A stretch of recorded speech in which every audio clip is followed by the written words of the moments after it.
The Lost Camel.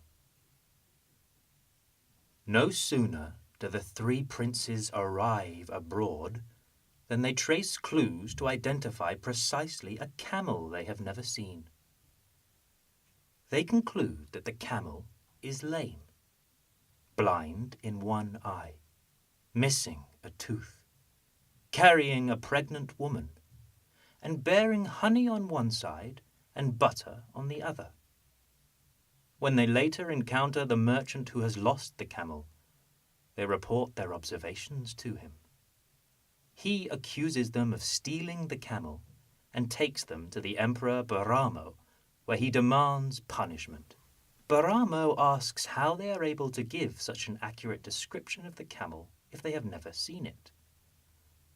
It is clear from the prince's replies that they have used small clues to infer cleverly the nature of the camel.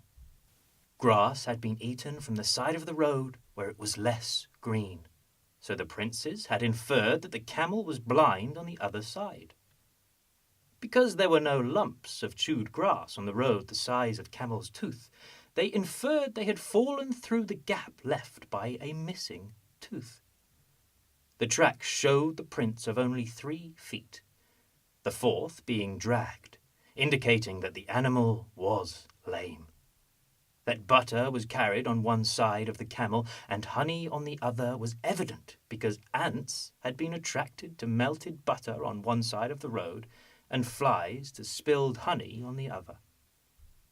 As for the woman, one of the princes said, "I guessed that the camel must have carried a woman, because I had noticed nearby handprints which were indicative that the woman, being pregnant, had helped herself up with her hands while urinating."